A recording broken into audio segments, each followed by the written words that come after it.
2019 మే 30న జగన్మోహన్ రెడ్డి గారు ప్రమాణ స్వీకారం చేసే రోజుకి ఏంటయ్యా ఆంధ్రప్రదేశ్ రాష్ట్ర ఖజానా చంద్రబాబు నాయుడు గారు ఇచ్చెళ్ళిందే అంటే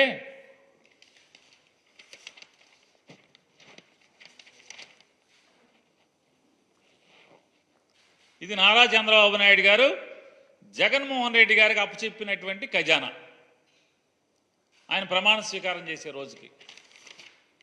ఇది ఎవరండి? సాక్షిలో కాదు, ఇది రామోజీరావు గారి పేపర్. ఇది డేట్ కూడా చెప్తాను. గురువారం మే 30, 2019. గురువారం మే 30, 2019 ఈనాడులో వచ్చినటువంటి అచ్చు అయినటువంటి వార్త ఇది. ఖజానాలో ఉన్నవి 100 కోట్లే. ఈ నెల ప్రభుత్వానికి అవసరమైనవి 5,000 కోట్లు. ఓవర్ డ్రాఫ్ట్ సాయంత్రంతో జీతాలు పెన్షన్లు, సామాజిక పెన్షన్లకు 1,200 కోట్లు అవసరం. ఇవాళ దాంట్లో క్లియర్గా రాశాడు ఏమని, ఆల్రెడీ రాష్ట్ర ప్రభుత్వం పసుపు కుంకానికి అన్నదాత సుఖీభావకి చెల్లింపులకు ఎన్నికల ముందు ప్రాధాన్యం ఇవ్వడం, కొన్ని బ్యాంకుల నుంచి రుణ సమీకరణ నాటి ప్రభుత్వ ప్రయత్నించ ఫలితం లేకపోవడంతో బహిరంగ మార్కెట్లో రుణ మొత్తాలను ఈ పథకాల కోసం మళ్లించారు. ప్రతి నెల నిర్దిష్ట గడువులోపు ఓవర్ డ్రాఫ్ట్ను సర్దుబాటు చేయకపోతే రెపో రేటు కన్నా అధికంగా వడ్డీ చెల్లించాల్సి ఉంటుంది. నెలలో నిర్దిష్టంగా కొన్ని రోజుల మించి ఓవర్ డ్రాఫ్ట్ ఉంటే రిజర్వ్ బ్యాంక్ ఎలాంటి హెచ్చరికలు లేకుండానే చెల్లింపులు నిలిపివేసే ప్రమాదం ఉంది. రాష్ట్ర ఆర్థిక పరిస్థితి చాలా కాలంగా ఒడిదుడుకుల్లో ఉండటంతో ఓవర్ డ్రాఫ్ట్ చేబదుళ్లు తప్పడం లేదు.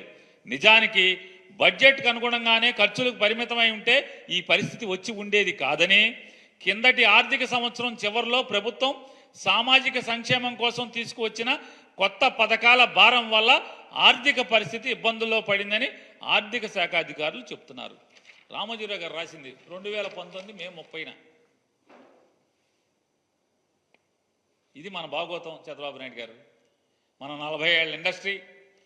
ఇవాళ జగన్మోహన్ రెడ్డి గారు అనుభవం లేనటువంటి ముఖ్యమంత్రిగా 5 ఏళ్లు పనిచేసినటువంటి జగన్మోహన్ రెడ్డి గారు చంద్రబాబు నాయుడు గారు ప్రమాణ స్వీకారం చేసే 48 గంటల ముందు 5,655.72 కోట్ల రూపాయలు ఇవాళ జమ అయినాయి. మరి ఎవరు పనోడు, ఎవరు సమర్థుడు, ఎవరు అసమర్థుడు? ఇవాళ బడ్జెట్ ఎందుకు ప్రవేశపెట్టలేదు మీరు? కొంతమంది ఏమో ఓటాన్ అకౌంట్ అంటారు, కొంతమంది ఏమో ఆర్డినెన్స్ అంటారు. ఈలోపు ఒక ఆయనేమో మీ పాత ఆర్థిక శాఖ మంత్రి ఒక ఆయన ఉన్నాడు, యనమల రామకృష్ణుడు గారు. ఆయన ఇదే తారీఖున జగన్మోహన్ రెడ్డి గారు ప్రమాణ స్వీకారం చేసిన రోజు ఆయన చెప్పాడు, ఈడికి అప్పులు ఎవడిస్తాడే, అసలు మామూలుగా అందిని కాడికి అందన కాడికి మొత్తం అప్పులు మేమే చేసేసాం, వీడికి రూపాయి అప్పు ఇచ్చేవాళ్ళు ఎవడు లేడని చెప్పారు. రిజర్వ్ బ్యాంకుకి దీంట్లో కూడా రాశారు.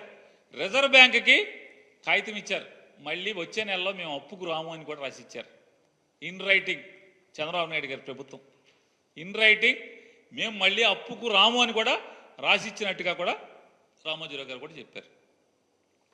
అంటే జగన్ గారు ఎక్కేప్పటికీ ఎక్కిన నెలలో మేము అప్పుకు రాము అని చెప్పని ఆర్బీఐకి లెటర్ రాసి ఇచ్చేళ్ళారు చంద్రబాబు నాయుడు గారు.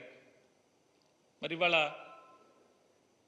జగన్మోహన్ రెడ్డి గారు 5,655.72 కోట్ల రూపాయలు ఇవాళ ఆయన గల్లాపెట్టులో ఇచ్చి మీకు అప్పచెప్తే ఇవాళ మీరు అర్థం కాని పరిస్థితి, కింద మీద అయ్యే పరిస్థితి.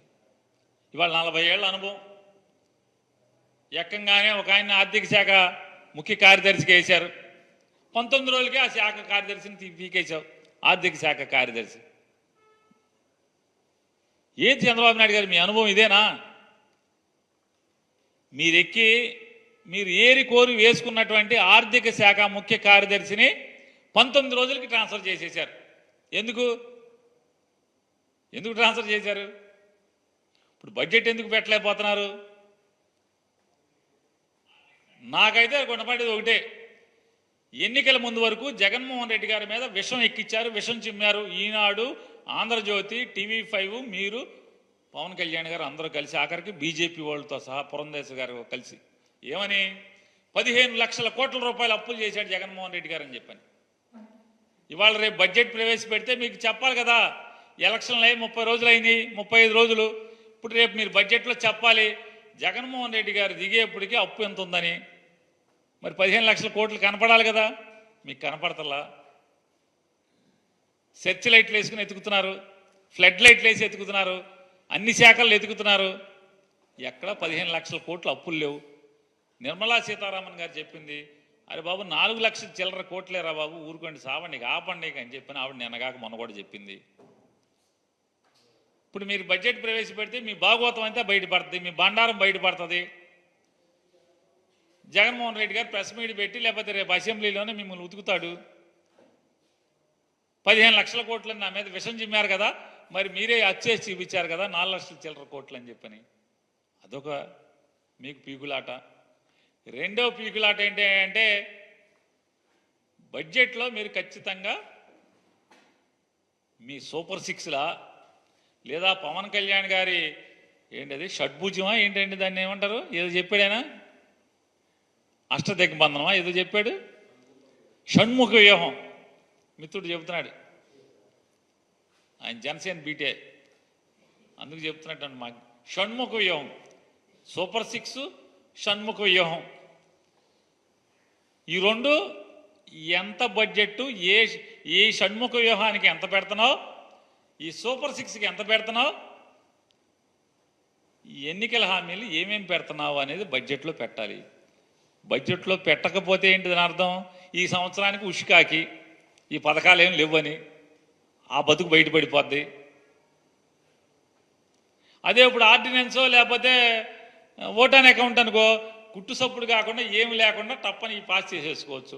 దాంట్లో అప్పులు చూపించాల్సిన పని లేదు, పథకాలకి అలాట్మెంట్లు చూపించాల్సిన పని లేదు, డిపార్ట్మెంట్లకి డిమాండ్లు కూడా చూపించాల్సిన పని లేదు. ఏం చూపిస్తావు, receipts estimated receipts, estimated expenditure, ఈ రెండే కదా చూపించేది. సింపుల్గా ఆర్డినెన్స్తో పాస్ చేసుకుంటాం, చర్చ లేదు, అప్పులు కనపడవు. జగన్మోహన్ రెడ్డి గారి మీద విషం చిమ్మిన 15 లక్షల కోట్లు చూపించాల్సిన పని లేదు. ఈ సూపర్ సిక్స్కి ఈ హామీలు ఉన్నాయి కదా, ఆకాశానికి తీసుకెళ్లారు అరచేతిలో వైకుంఠం, ఈ అరచేతిలో వైకుంఠానికి దేనికి కూడా లెక్క చెప్పాల్సిన పని లేదు. సో మామూలుగా బడ్జెట్ పెడితే ఖచ్చితంగా ఏ పథకానికి ఎంత ఎలకేట్ చేస్తున్నావు అనేది దాంట్లో చెప్పాలి. అది చెప్పలేదు అంటే ఈ సంవత్సరం ఆ పథకం ఎత్తేసినట్టే, అంతే కదా. ఇది తప్పితే ఏముంది, ఎందుకు పెట్టలేకపోతున్నావు? అయితే ఇది అవ్వాలి, లేకపోతే నీకు పరిపాలన చేత కాకపోవటం అవ్వాలి, అంతే కదా. అయితే నేను చెప్పినవి అవ్వాలి. ఒకటి, జగన్మోహన్ రెడ్డి గారు అంటే ఫుల్ బడ్జెట్ పెట్టాలంటే జగన్మోహన్ రెడ్డి గారి ప్రభుత్వం ఎంత అప్పులు చేసిందో చెప్పాలి.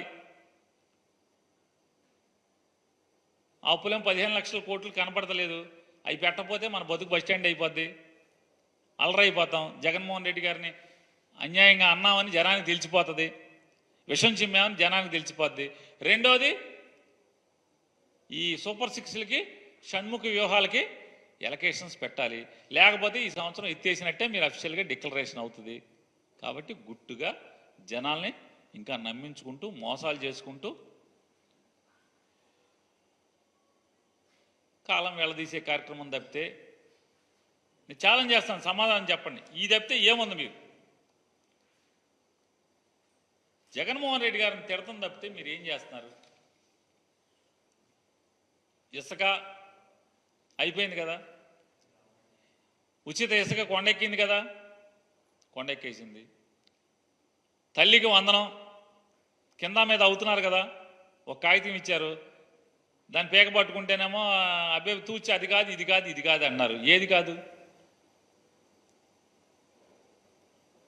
కాబట్టి ఇవన్నీ ఆయన, ఇది మళ్ళీ సర్కస్ గవర్నమెంట్. ఇది ఎంత సర్కస్ గవర్నమెంట్ అంటే ఆర్టీసీ ఏమో ఒక మంత్రి చూస్తాడు, ఆర్టీసీ ఒక మంత్రి చూస్తాడు, అతను ఆర్టీసీ గురించి మాట్లాడడం. ఇంకొక మంత్రి ఉన్నాడు, ఆయన ఏమో ఆర్టీసీ గురించి ట్వీట్ చేస్తాడు. ఆగస్టు 15 నుంచి ఆర్టీసీ ఉచితం అంటాడు. ముఖ్యమంత్రి కానీ రవాణా శాఖ మంత్రి కానీ ఉండదు. అంటే ఇది ఒక కంగారు గవర్నమెంట్. ఎవడెవడు ఏం చేస్తున్నాడో ఎవడికి ఏంటో అర్థం కాని పరిస్థితి, ఎవరి శాఖ ఏంటో తెలీదు. అట్లాగే జగన్మోహన్ రెడ్డి గారి ప్రభుత్వం అసైన్మెంట్ ల్యాండ్లని ఫ్రీ హోల్డ్ పేరుతో దోచుకున్నారు, 1000 ఎకరాలు దళితుల భూములు దోచుకున్నారని చెప్పి చంద్రబాబు నాయుడు గారు ఒక బురదేసే కార్యక్రమాన్ని, విషం చిమ్మే కార్యక్రమాన్ని నిన్న తెరలు తీశాడు ఆయన. నేను చంద్రబాబు నాయుడు గారిని ఛాలెంజ్ చేస్తాను. నీ గవర్నమెంట్ నీ చేతిలో ఉంది చంద్రబాబు నాయుడు గారు. ఎవరి పేరు మేంచి ఎవరి పేరు మీదకి ఆ ఫీల్డ్ ఫ్రీ హోల్డ్ ల్యాండ్ బదిలీ అయింది? ఏ వైఎస్ఆర్ కాంగ్రెస్ పార్టీ ఎమ్మెల్యే, ఏ వైఎస్ఆర్ కాంగ్రెస్ పార్టీ మంత్రి, ఏ వైఎస్ఆర్ కాంగ్రెస్ పార్టీ నాయకుడు దళితుల భూముల్ని ఫ్రీ హోల్డ్ చేశాక బదలాయింపు చేసుకున్నాడు? చేయి, రుజువు చేయి. నీకు చేతనైతే, నీలో నిజాయితీ ఉంటే చంద్రబాబు నాయుడు గారు, మీలో నిజాయితీ ఉంటే, మీలో చిత్తశుద్ధి ఉంటే, నిజంగా నువ్వు 40 ఏళ్ల ఇండస్ట్రీ 14 ఏళ్ల అనుభవం ఉన్నాడైతే, జగన్మోహన్ రెడ్డి గారు ఏదైతే దళితులకి 20 సంవత్సరాల భయపడి ఎవరైతే అనుభవిస్తున్నారో ప్రభుత్వ భూమిని అసైన్మెంట్ ద్వారా, ఆ వంశీకులకి లేకపోతే వారి వారసులకి ఆ భూమిని సొంత ఆస్తిగా చేసినటువంటి జీవో ప్రకారం ఆ భూమి ఎక్కడైనా ఎవరి పేరు మీదైనా వైఎస్ఆర్ కాంగ్రెస్ పార్టీ ఎమ్మెల్యే పేరు మీద కానీ, మంత్రి పేరు మీద కానీ బదలాయింపు, జగన్మోహన్ రెడ్డి గారి పేరు మీద కానీ, వాళ్ళ కుటుంబ సభ్యుల పేరు మీద కానీ బదలాయింపు అయిందా? చూపించు. ప్రభుత్వం మీదే కదా, మీ చేతిలో ఉంది కదా. ఈ తప్పుడు మాటలు ఎందుకు చంద్రబాబు నాయుడు గారు? అసత్యాలు ఎందుకు? చెప్పాలి కదా. కేవలం బట్ట కాల్చి మొహం మీద వేయటం తప్పితే, ఎన్నికల ముందు ఏ రకంగా అయితే విషం చిమ్మారో అదే విషం చిమ్మే కార్యక్రమాన్ని ఇంకా కొనసాగింపు తప్పితే,